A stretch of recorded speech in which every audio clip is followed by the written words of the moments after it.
Yo guys, what is up? Welcome back to the new video. I'm the Casual Racing Gamer. Today we are talking about PSVR2 on the PC. The adapter has released. The adapter has sold out all over the world really fast. So I don't know if you can get your hands on it now. I don't know if they came back in stock yet, but I know they went out really fast. So if you were lucky to get one, that is great. If not, hopefully they come back into stock soon. We're going to talk strictly for sim racing. And again, anything I tell you, this is just my opinion. Don't take any of this as fact.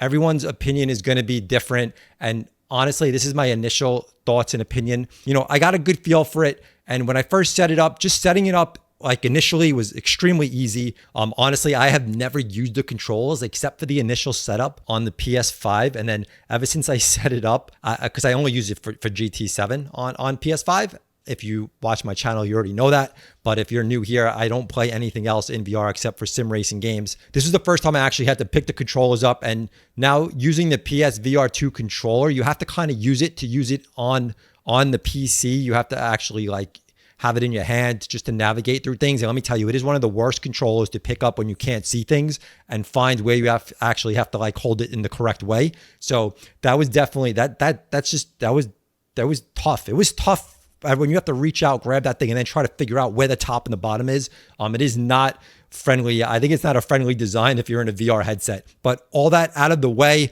we have it hooked up. Very simple to hook up. I struggled with frames at first, and I was like, wow, I'm not getting a smooth. Oh, let me tell you, first I'm running this on an RTX 3080 GPU, an i10 Intel 10th gen CPU. So that is my PC. Obviously, it's not the strongest out there, but definitely not the most underpowered. So it's a pretty decent PC. And the frames initially, and I usually never go through Steam with anything that I usually play because I usually do iRacing and I don't go through Steam. So the big thing was that I was dropping a lot of frames. It was really bad. And the Steam VR settings, I didn't know where to put it. I had to look it up online to see if I can find anything to clue me in on why I'm getting such bad frames. So the thing was that the actual resolution was already set too high in the VR app of Steam. So I had to knock that down to about 60 or like anywhere between 60 and 64% because it was at like 100% and the resolution I guess was way too high. So that is why that it was not running smooth. Once I knocked that down, way down,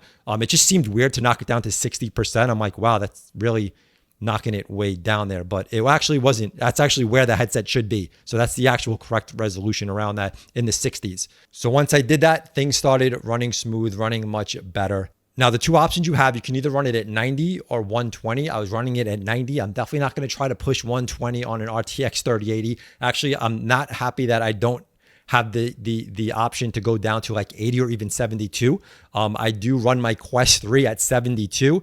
It runs smooth. I have no problems. And I just feel like I can get a better experience. Also, the Quest 3 requires more power because it doesn't go through a display port. So a lot more has to happen on your computer. So I would like to have seen 80 on PSVR 2. Unfortunately, 90 is going to be the lowest. So, you know, some of you guys might have to turn that resolution even down further if you're running on a lower end PC. But anyway, hopped into Automobilista 2. If you're interested in iRacing, because you might not play it in Steam, so I'll get that out of the way for you. Yes, you can play iRacing on the PSVR 2 if you don't own it in Steam. If you go through the app, I go through the iRacing app, but here's the thing, guys, if you have the iRacing and you go straight through the app and you didn't buy it through Steam, you can get a Steam code, to actually, that it can be used in your Steam account, in your Steam app. So just Google it, Google Steam link or Steam account for my iRacing account. And on the actual iRacing website, it'll tell you how to get it. And you can actually get it in your Steam account. Even though you didn't purchase it there, it was able to work because I do have it linked. It might work without it, but you guys can leave a comment, let me know. But yes, it does work. iRacing does work with the PSVR 2 headset. But I hopped into Automobilista 2 because to me, it's one of the best looking VR games on PC. And of course, it was a great looking game on PSVR 2. I also did it side by side with Quest 3, and I go back and forth. Which one looks better? Does this look better? Does that look better? This look clearer? Does this look clearer? They both look good. PSVR 2, the biggest thing that initially will pop out at you, it's not even just, it's not the OLED screen, it's not the colors, but it's the overall brightness of the screen. It's such a huge difference between that and the Quest 3. The Quest 3 is much more dim and it just doesn't have a bright pop to it.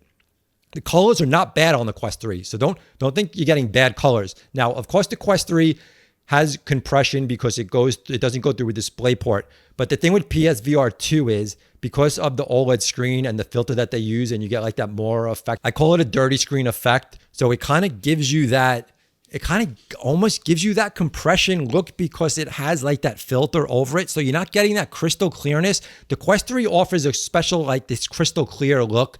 And obviously the lens itself on the Quest 3 will be better because you can actually, there's no little sweet spot, right? Obviously the PSVR 2 has a very little sweet spot. You need to find that sweet spot. You need to stick in that sweet spot and things look good. But once that headset starts moving around, things get a little blurry. The Quest 3 definitely has the better lenses. Now, if you own a Quest 3, do I think you need to run out and buy a PSVR 2? Absolutely not. The Quest 3 still looks good. It still performs well. Like I said, it has the better lenses. I think the PSVR 2 just has an overall brightness, more happy, I think, color to the picture. But it wasn't like a blow away. The PSVR 2 was so much better than the Quest 3.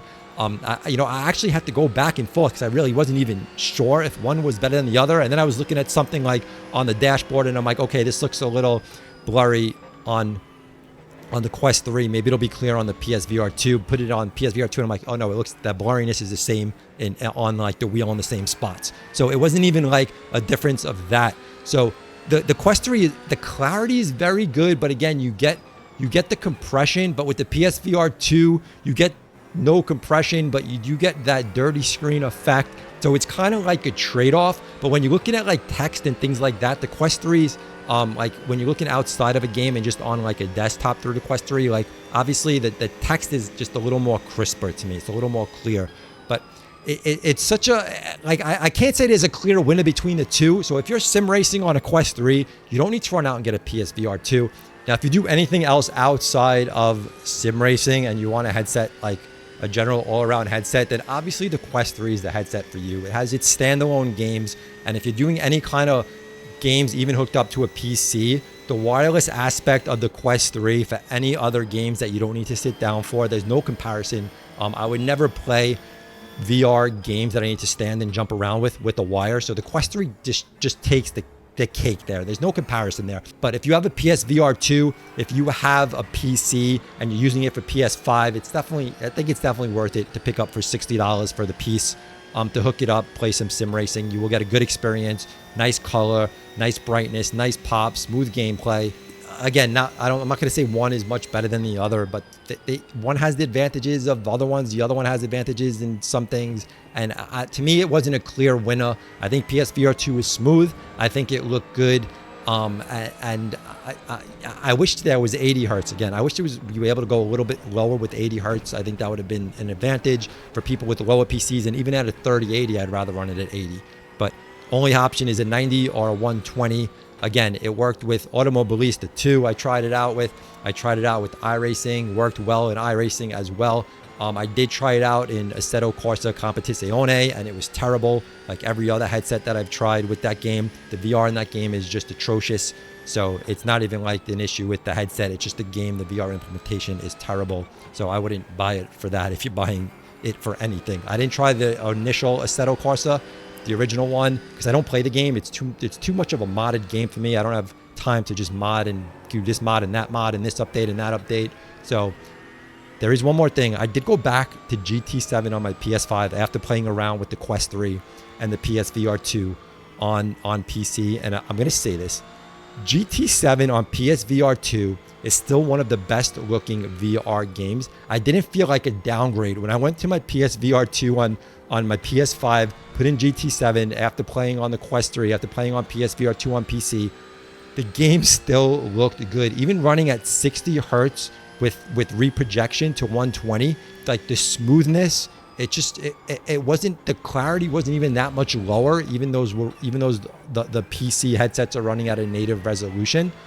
I'm still blown away by GT7 on PSVR 2. I think what they did on that system with the headset is unbelievable, and if they can do something even more on PS5 Pro, it's going to be even more amazing. So anyone who has GT7 running PSVR 2. Don't think you need to run out and get a PC unless you want to actually play a game like iRacing, but don't do it because you have the headset. GT7 looks great, plays great, so I definitely wouldn't be like, oh, I have to get that on a PC because it's going to look so much better. GT7 to me still looks amazing. It still looks great. So that's my initial opinion. If you guys have it, leave your opinions, leave comments down below. Any tips, tricks that you found using the headset to make it better, to make it perform better, look better, leave it down there in the comments. Appreciate it. Thumb up the video, subscribe. We'll catch you on the next one. We out of here. Peace.